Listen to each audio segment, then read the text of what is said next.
AP private విశ్వవిద్యాలయాల స్థాపన, క్రమబద్ధీకరణ, చట్ట సవరణ బిల్లుకు అసెంబ్లీ ఆమోదం తెలిపింది. మన రాష్ట్ర విద్యార్థులు ఇతర ప్రాంతాలకు వెళ్లకుండా ఏపీలోనే నాణ్యమైన విద్యను అందించేలా సంస్థలను తీసుకురావాలని ఎమ్మెల్యేలు కోరారు. దీనికి స్పందించిన మంత్రి లోకేష్, భారత్లో ఉన్న అత్యుత్తమ విశ్వవిద్యాలయాల క్యాంపస్లు ఏపీ వ్యాప్తంగా ఏర్పాటయ్యేలా చర్యలు చేపడతామన్నారు. బిడ్స్ పిలానికి అమరావతిలో 70 ఎకరాలను కేటాయించామని, టాటా లాంటి ప్రతిష్టాత్మక సంస్థలు కూడా వస్తాయన్నారు.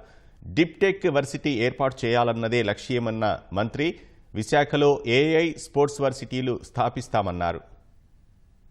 మానవ వనరుల అభివృద్ధి, ఐటీ, ఎలక్ట్రానిక్ మరియు కమ్యూనికేషన్, రియల్ టైమ్ గవర్నెన్స్ శాఖ మంత్రి గారు ఆంధ్రప్రదేశ్ ప్రైవేట్ విశ్వవిద్యాలయ స్థాపన మరియు క్రమబద్ధీకరణ బిల్లు 2025ను ఆమోదించేందుకు అనుమతి కోరుతారు. అధ్యక్ష, I move that the bill be pass. ఇప్పుడు విషయం బిల్లు ఆమోదించడం. ఈ ప్రతిపాదనకు సుముఖంగా ఉన్నవారు అవుననండి, వ్యతిరేకంగా ఉన్నవారు కాదనండి. అవునన్నారు, అందరూ అవునన్నారు.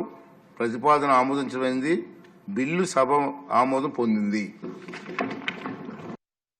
విదేశీ విశ్వవిద్యాలయాలు కూడా తీసుకురావాలని గవర్నమెంట్ ఆఫ్ ఇండియా మార్పులు తీసుకొచ్చి యూజీసీ వారు, యూనివర్సిటీ గ్రాంట్స్ కమిషన్ వారు కూడా వాటికి కొన్ని మార్పులు తీసుకురావడం జరిగింది. అధ్యక్ష, వాటికి సంబంధించినటువంటి చట్ట సవరణ కానీ బిల్లు కానీ ఏమైనా ప్రవేశపెట్టే ఆలోచన ఉంటే ఇప్పుడు వస్తున్నాయి కాబట్టి ఎక్కువ విదేశీ విద్యాలయాలు అవి ఆంధ్ర రాష్ట్రానికి వచ్చే విధంగా కృషి చేసే ఆలోచనలు కూడా దయచేసి మంత్రి గారు సభకు తెలియపరచాల్సిన కోరుతున్నాను. ఆంధ్రప్రదేశ్ని ఎడ్యుకేషన్ హబ్గా, విద్యా కేంద్రంగా మార్చాల్సిన అవసరం ఉంది. ఎవరు కూడా ఒక్కళ్ళు కూడా ఎంఎస్కి అయినా సరే, దేనికైనా సరే బయటకు వెళ్లాల్సిన అవసరం లేకుండా చూడాలి. ఇవాళ మన బిడ్డలు వెళ్ళి ఎక్కడో టాస్కెంట్ లాంటి చోట మెడిసిన్ చదివే పరిస్థితి ఉంది. రష్యాకి వెళ్తూ ఉన్నారు. ఎందువల్ల ఒక్కళ్ళు కూడా బయటకు వెళ్లకుండా పూర్తిగా అవకాశాలు ఇక్కడికే మనం ఇవ్వగలిగితే విద్య వ్యాప్తి చెందుతుంది. ఈ రాష్ట్రాన్ని ఆ విధంగా తీర్చిదిద్దడం కోసం ప్రైవేట్ యాజమాన్యాలు ప్రోత్సహించేటప్పుడు కొన్ని గైడ్ లైన్స్ కూడా మార్పు చేసి దానివల్ల ఆదాయం కూడా వస్తుంది, మన రాష్ట్రానికి కూడా ఆదాయం వస్తుంది. అధ్యక్ష సార్, మా కనిగిరి ప్రాంతం వెనకబడ్డ ప్రాంతం సార్. చంద్రబాబు నాయుడు గారు ముఖ్యమంత్రిగా ఉండగా 2016లో IIIT కాలేజీని అక్కడ శంకుస్థాపన చేశారు సార్. అప్పటి నుంచి దాని మీద ఎటువంటి పురోగతి చెందలేదు సార్. గత ప్రభుత్వంలో దాన్ని నిర్లక్ష్యం చేసి అవరోధం కలిగించారు కాబట్టి సార్, మా ప్రాంతంలో కూడా ఇప్పుడు ప్రకాశం జిల్లాలో ఆంధ్రకేసరి యూనివర్సిటీ అని పెట్టున్నారు సార్. ఓన్లీ బిల్డింగ్కే పరిమితి అయ్యింది. దాన్ని కూడా కొద్దిగా అభివృద్ధి చేసి మా ప్రకాశం జిల్లాను కూడా ముందంజలోకి తీసుకెళ్లవలసిందిగా కోరుతున్నాం సార్. Thank you sir. అధ్యక్ష, 2016లో ఈ ప్రైవేట్ యూనివర్సిటీస్ చట్టం తీసుకొస్తాం జరిగింది. గత ప్రభుత్వం దీనికి 5 సవరణలు చేసింది. అధ్యక్ష, మనం చేసిన చట్టాలు యూజీసీ గైడ్ లైన్స్ కి విరుద్ధంగా ఉంది. అంటే వాళ్ళు ఏం చెప్పారంటే, ఈరోజు గ్రీన్ఫీల్డ్ యూనివర్సిటీ ఏర్పాటు చేయాలంటే టాప్ 100 గ్లోబల్ యూనివర్సిటీస్తో జాయింట్ డిగ్రీ ఉండాలి అని చెప్తాం జరిగింది. కానీ యూజీసీ ఏమంటుందంటే, జాయింట్ డిగ్రీ ఇవ్వాలంటే మినిమం ఇన్ని సంవత్సరాలు ఆ యూనివర్సిటీ ఆపరేషన్లో ఉండాలి, ఇన్ని ఇయర్స్ అయి ఉండాలని చెప్తుంది. అంటే we are in conflict with UGC. So నేను మొన్న కూడా కౌన్సిల్లో చెప్పాను, ఆ చట్టాన్ని మనం సవరణ చేయాలి, కానీ కొంచెం డీటెయిల్డ్గా చేద్దాం. అంటే హడావుడిగా చేస్తే మళ్ళీ పొరపాట్లు చేస్తాం. కొంచెం డీటెయిల్డ్గా చేసి ఆ చట్టాలని సవరిస్తాం జరుగుతుంది. అంటే మేమందరం ముద్దుగా తాతయ్య అంటాం.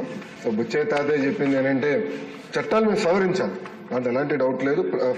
ఫారిన్ యూనివర్సిటీస్ మన ఇక్కడ ప్రోత్సహించాలి. అంతేకాకుండా మన దేశంలోనే ఒక అద్భుతమైన ఇన్స్టిట్యూషన్స్ ఉన్నాయి. ఒక ఉదాహరణ bits.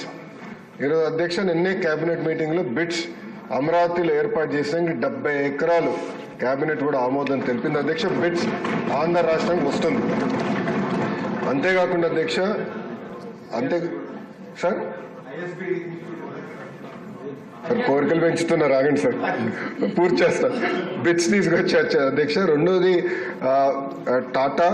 Tata group, LNT, IIT Madras, ప్రత్యేకంగా యూనివర్సిటీ ఆఫ్ టోక్యోతో కలిసి డీప్ టెక్ యూనివర్సిటీ ఏర్పాటు చేయాలి. అంటే నెక్స్ట్ జనరేషన్ ఏఐ ఎంఎల్ కాకుండా నెక్స్ట్ జనరేషన్ యూనివర్సిటీ ఏర్పాటు చేయాలి.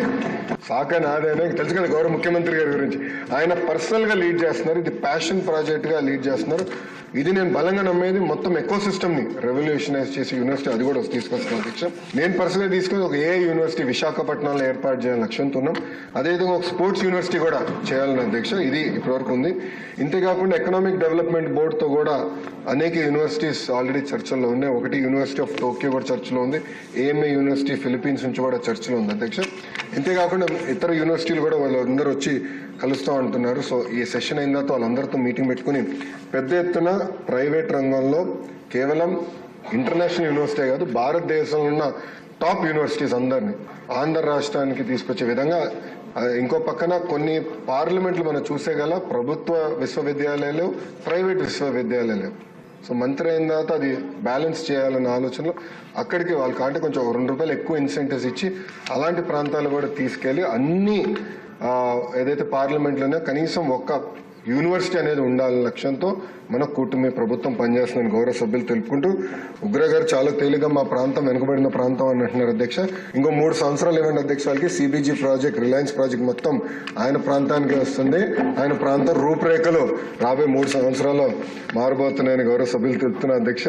ఆ దాతలు కూడా ముందరికి వస్తున్నారు. ఒక మెకానిజం ఏర్పాటు చేయాల్సిన అవసరం ఉంది. ఆంధ్ర కేసరి యూనివర్సిటీ కూడా ప్రోత్సహించాలనే లక్ష్యంతో మన ప్రభుత్వం పనిచేస్తుంది అధ్యక్ష.